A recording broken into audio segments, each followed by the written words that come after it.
Since the confirmation of Nigeria's first coronavirus case, officials of the Lagos State government have been assuring and reassuring residents of the country's most populous city about their safety from the contagion. Both the governor, Babajide Sanwo-Olu, and his commissioner for health, Professor Akin Abayomi, are taking turns to visit the quarantined Italian patient at the Infectious Diseases Hospital in Yaba, Lagos.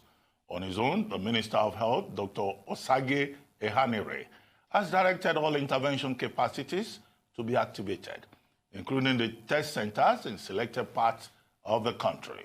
But still, the question on the lips of everyone is, does Nigeria have enough capacity to protect her citizens from this contagion? With the unparalleled success that followed the battle against the Ebola outbreak of 2014, what must be done now to replicate that effort on a bigger scale? To what extent can Nigeria fall back on the experience of its medical personnel, most of whom are reputed to be pacesetters in their various disciplines globally? And in what ways can public health education be scaled up in order to sustain compliance and achieve results? In a moment, we'll be discussing all of this with Professor Abdulsalami Nasidi, the virologist and pioneer chief executive officer of the Nigeria Center for Disease Control. Professor Nasidi will also be looking at this problem beyond what is going on right now in Nigeria. What happens if coronavirus spreads, for example, to poorer neighboring West African nations? How much of an added responsibility will it bring to bear on Nigeria? We'll also be talking to Jonah Okotie, a pharmacist, who will be talking about a sudden spike in the prices of hand sanitizers, gloves, and masks in the wake of the arrival of coronavirus in Nigeria. He will also be talking about drug distribution policy, health insurance scheme, and the required collaboration of medical professionals at this time of great need, as well as the appointment of the board of the Pharmacists Council of Nigeria. We'll then be moving on to talk to Dr. Chibuke Aigbe, a medical doctor, and she'll be talking about the coronavirus outbreak medical access. And as the program winds down, we'll be talking to Joy Ogaji, Secretary, Association of Electricity Generating Companies of Nigeria. And the topic will be on tariff issues affecting Nigeria's electricity sector. We'll also be catching up on news-making headlines across the globe, review the newspapers with Arise News analyst Emmanuel Ifeni, and catch up on the latest sports headlines with Arise Sports analyst Aaron Akerejala. While business correspondent Rota Sodiri will be teasing up the business stories of the day as well. It's going to be all of that and a whole lot more today on The Morning Show.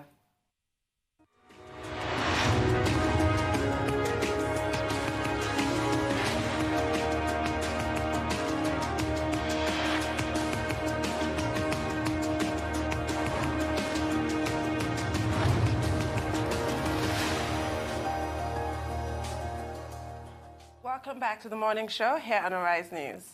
It's now time to take a look at news stories making headlines around the globe.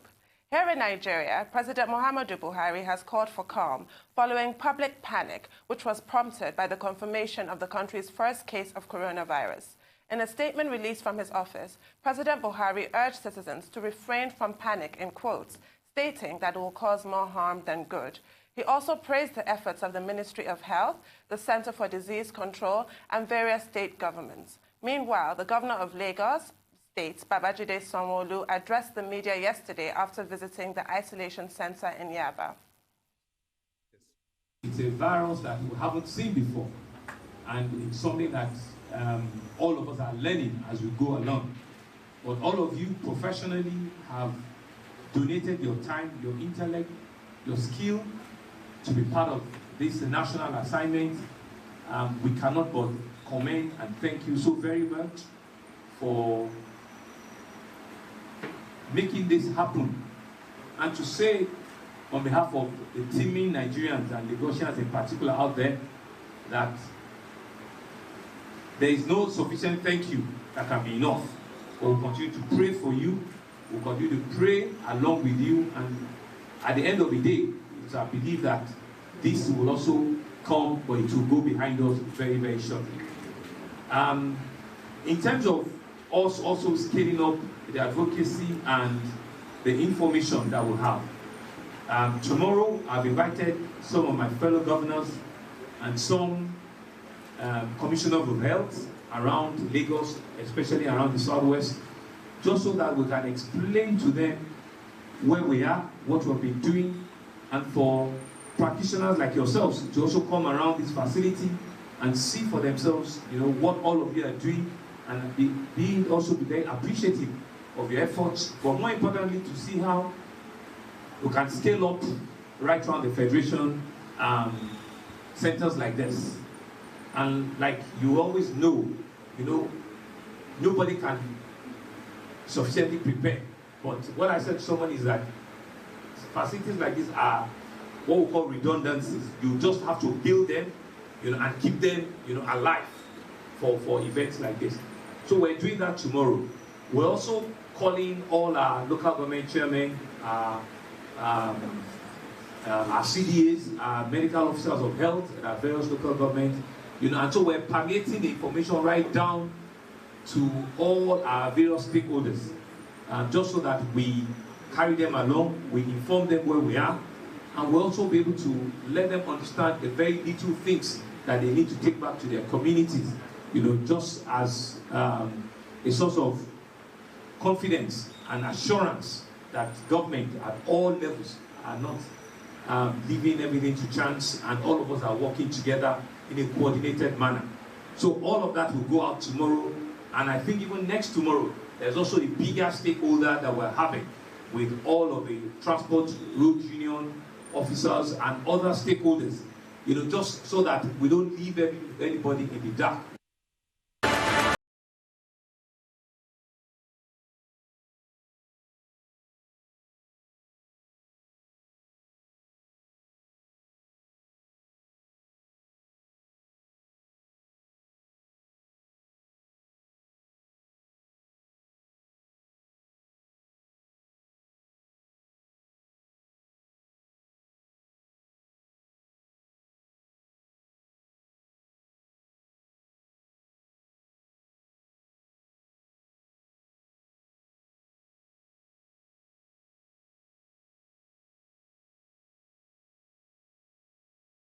The government has handled this situation. I do agree with President Buhari, and I think the Ministry of Health needs to be commended. Nigerian Center for Disease Control deserves commendation as well. And I found the address there by the governor of Lagos reassuring. And we have to say, even though the whole world was worried about what happens when coronavirus hits sort of less privileged countries or what have you, countries that don't have the capacity, that talking about $50 million to fight coronavirus and what have you. But the fact of the matter is that Nigeria was able to identify our patient zero, whereas Italy has not been able to do that. I think Iran, there are conflicting reports about Iran. Even in America, there's some infections and there's been no way of tracing it. We have actually done a lot better than expected, and long may continue. Well, I mean, in Nigeria, we have one index case reported by Lagos State. But I think what is gladdening is the fact that many of the other states are beginning to respond. Because earlier on, we had said it was only Lagos State, and we would like to see proactiveness on the part of other states of the Federation. Now, Benue has set up a 17-man committee. In Plateau State, 43 persons, 25 of them locals, 18 foreigners, have been quarantined. In the Federal Capital Territory, Abuja, where a case has not been reported yet, the FCTA authorities have taken the step of quarantining 9 Chinese persons who came into the country. In Edo State is trying to check every traveler that arrives in any motor park in Edo State. And we'd like to see other states of the Federation that have not woken up to this threat posed by this emergency to also wake up. In the United States, 1 death has been reported in Washington State. And the United States has also taken the step, similar to the step taken by Saudi Arabia, to say persons from high-risk countries will not be allowed, in the meantime, into the United States. And that will include Italy, will include South Korea, will include Iran, where, coronavirus has shown that it's no respecter of persons. One of the vice presidents in Iran is affected. So all of us are at risk. Now, President Buhari is right, and he has spoken well to say people should not panic. But you can't stop people from panicking. Even in the United Kingdom, people are panicking. I mean, for almost 5 days now, the front pages of newspapers in the UK have been dominated by the story of panic, fear over coronavirus. So in Nigeria, what lessons can we learn? It's good you have commended the efforts taken so far, but we can escalate, the level of response. Do we also say, as I pointed out previously, that certain persons from high-risk countries should not come into Nigeria, at least for now? So far, we haven't done that. Angola Are we going done to it ban before. football matches? Are we going to ban Owambe parties just for a while so that all of us can be safe? Yeah. I mean, I think it would be a good idea. I saw in the news this morning that Angola have also taken the step to ban travelers from any country that is affected by the virus, including Nigeria. And I think that's a good step to take at a time where this virus is becoming so high risk and it's on the brink of a pandemic. At the end of the day, you mentioned Italy, and Italy is literally the cause, first of all, of every single coronavirus outbreak in Europe. They're the cause of the coronavirus outbreak in Nigeria, and their poor handling of the coronavirus outbreak that they had goes to show several problems that they're having and have been having with their economy, etc. And it's extremely worrying. I think we've done an extremely good job here in Nigeria detecting our patient zero. I think we've done a good job quarantining a lot of people, over 100 people that have been infected and more on count. So really and truly, kudos to the authorities. They're doing a very good job. I'm very proud. Yeah, because the initial reports in Plateau State, for example, that you mentioned, 3 people were quarantined. Now they're 43. That means they've been able to trace people who were in contact. They're working really hard. NCDC has said 36 states of Nigeria now have a team that can be deployed in the case, in the event of any positive test results, although only 22 states have isolation centers, so that should be worked on. In any case, it's the Boy Scouts motto, be prepared. Exactly. We should be prepared in every way possible. We'll take a short break now. We'll be back with more news headlines. Please stay with us.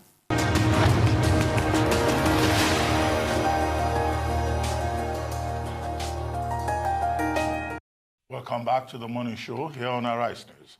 Now for business news, we turn to Arise business analyst Rotus Odiri. Rotus, good morning. Good morning, everyone. How you Good guys morning. doing? So what's happening? Well, so we have this in-depth, must-read column in this day, Behind the Figures. Behind the Figures looks at the economy, business, finance in Nigeria. And the title of the column is A Word of Advice for the Power Minister. And it's pretty in-depth because it looks at, this is, of course, Minister of Power Salim Aman, looks at his comments that he made, with regards to the discos and how they were not performing. He was saying, we generate 13,000 megawatts of power. They receive about 3,000 megawatts, but they're only paying for 1,000, and end users are suffering. And then he had this slight tone where he said, they might actually take the responsibility of distribution from them and possibly give it to Siemens. Of course, that never came out. He said he was going to make a recommendation to the federal government, but we don't know what that recommendation is. So the column looks at those comments and says, look, sir, it's not advisable for you to get into a war of words with the discos. Let us look specifically at how to fix issues in the power sector. So the column now goes, of course, and breaks down the value chain, the upstream subsector made up of the gas producers and the gas and the suppliers, the thermal hydropower generation companies, which is your GenCos. Then, of course, goes to the midstream subsector, which is the transmission grid, which is controlled by the TCN, Transmission Company of Nigeria. Then looks at the discos, the distribution end of the downstream distribution end of the value chain. So it takes a holistic look at the value chain and then says, okay, look, the rules that this value chain is supposed to follow are laid out by NERC, right? Electricity Regulatory Commission of Nigeria. And now looks at the numbers. As of last week, February the 26th, we had a peak demand of about 25,000 megawatts or so. Installed capacity was about 12,000 megawatts, approximately 13. Generation capacity was about 7,000 or so. Now, the wheeling capacity, which is where TCN comes in, the midstream sector, the wheeling capacity where they go from the generation side over to the discos, that was about 8,000. As far as 8,000 megawatts, as far as the discos are concerned, there was an audit that was carried out by TCN back in 2015. The audit said that the discos were able to send out about 6,200 megawatts. When Siemens came on board, they did an audit, and they said that the discos were able to do about 11,000 megawatts. So there's a gap between the demand at the generation end and what's being sent out to us, the end users from the discos. There's a gap. How do you close that gap? And that's where the column, the behind the figures column in this day, now looks at the challenges. One of them is market prices. For power to be generated, the GenCos have to pay gas suppliers. They pay them a rate of 80 naira per million cubic feet, right, for the power they get. They pay that in dollars, and they pay it at 360 naira per dollar.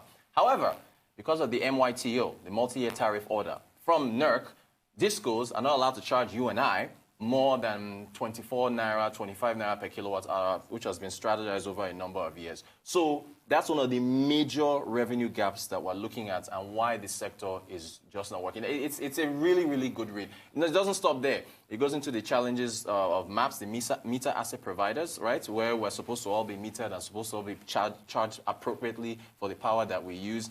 There's issues there as well. The column also goes into that. There was a duty that was slapped on the import of meters, right? Where bringing them in, I think it was a 45% duty or so. There's that issue that's there. There's a number of other issues that the column goes into, but it is really in-depth and a must-read for our viewers and for he, of course, the minister, in order to understand how to fix the issues that we're facing. Well, I read the article this morning, and I sent Ijoma Nwogugu, who is the author of the piece, a test. And I said, well, very educative piece, very informative, but unlike yourself, you didn't attack. You were just analyzing. Because the usual Ijoma Nwogugu style is to go straight to the point and hit and hit and hit. Actually put solutions in there. And I said, well, this is analytical, so it may be a departure from your usual style, but it's useful. Right. Now, I think the key point for me in that article is that, one, she addressed the fact that the DISCOs are the ones being focused upon by the minister and other stakeholders.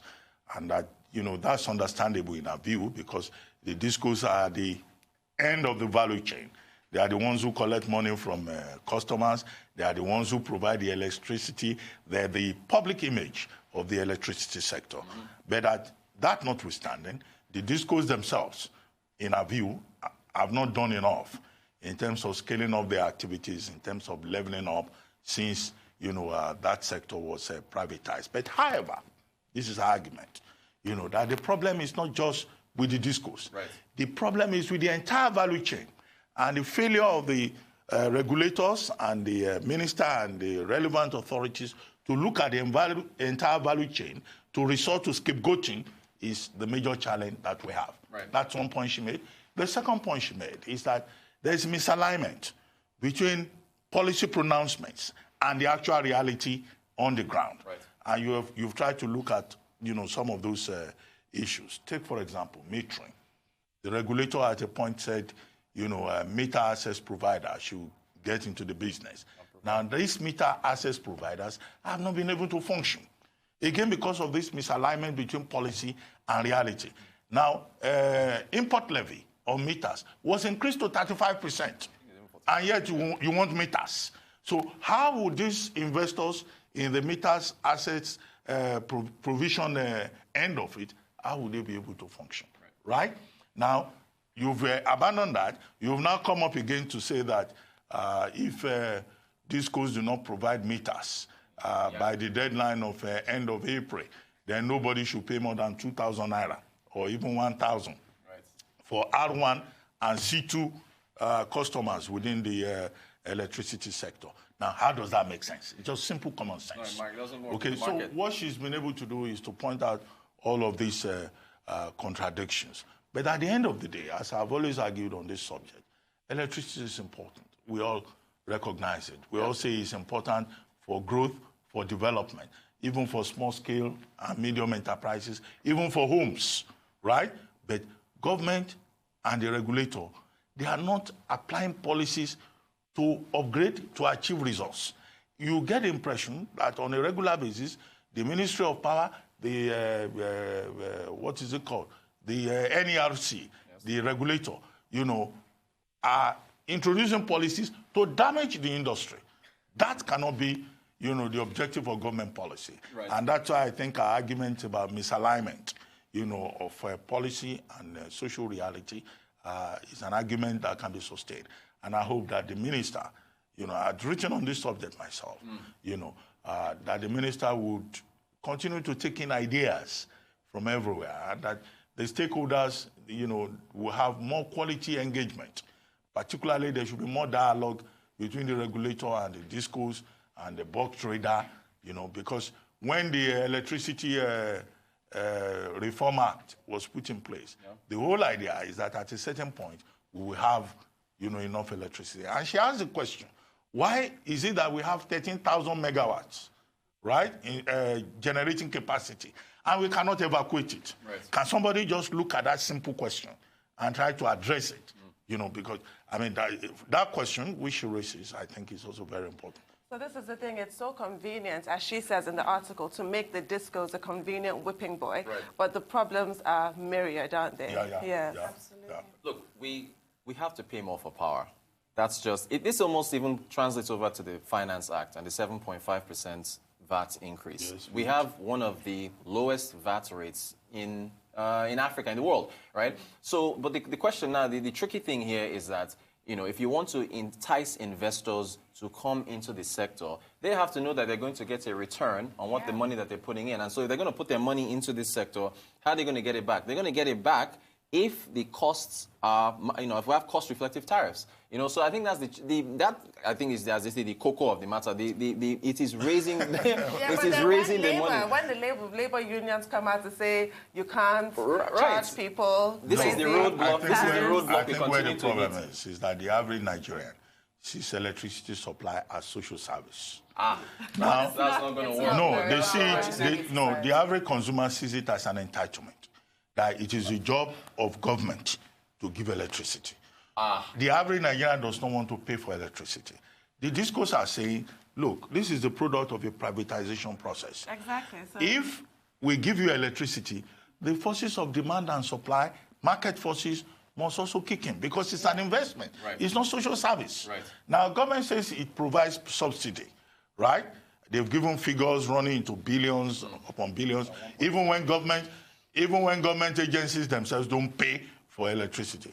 And the discourse say, well, you have to pay for what is provided. Otherwise, you say we are owing privatizing the industry. You say we are owing the bulk trader 80 billion. But government, ministries, departments, and agencies are owing discourse 100 billion. Right. So where is the subsidy coming from? Right. So these are some of the misalignments, that Ijoma Nwogugu draws our attention to this morning. Well, another thing is, to that end, how do you now address the mindset of as Dr. Abatia said, the average Nigerian who says that power is a social service? There has to be campaigns to inform people that you're paying for this thing. And some level of enforcement, Right, because right. It just has to be done. Like you said, it's not a social service. We have to pay for it. Power, At the end of the day, that's how we have to generate our economy through not just the power sector, but several other sectors too. The government has to also find a way to try and enforce. Yeah, and the average Nigerian, though, you have to power your gen or to pay for kerosene, the little things you need. You go to a fuel station with your jerry can, and you pay for the fuel, which now powers your machine. So one point Ijoma made is that it's cheaper to have electricity and pay for it than to rely on generators. I don't know about that. What I'm saying is that because the cost of diesel. True. But what I'm saying is that they know that they have to take money and pay for fuel, which is supposed to power the. To just magically appear. Right. So pay for electricity. Exactly. That's my argument. So hopefully, as far as the messaging is concerned, if you want to try and convince more average Nigerians that look, this thing is not free, maybe use those analogies so that we can get there, because something has to happen. We have to move forward. We're all going to have to make sacrifices. This is the thing. Right. Yeah, right. But I think in the long run, one of the things the stakeholders need to do is to take another look at the act. Right. Worry about gas supply. Right? Is NNPC playing its part in terms of making gas available? Because we have, I think, just 3 hydro stations: right. Shiroro, Jeba, and Kanji. So gas supply is a problem. Secondly, who is in charge of MBET, the bulk trader? Is it the Ministry of Finance? Is it the Ministry of Power? What is the nexus, the synergy among the various stakeholders within the value chain? All of that will need to be addressed. Sure. Rotus, thank you. Thank you, Rotus. Thank you. It's time now for a short break, and when we're back, we'll be joined by Arise sports analyst Aaron Akerejala for the latest headlines in sports. Stay with us.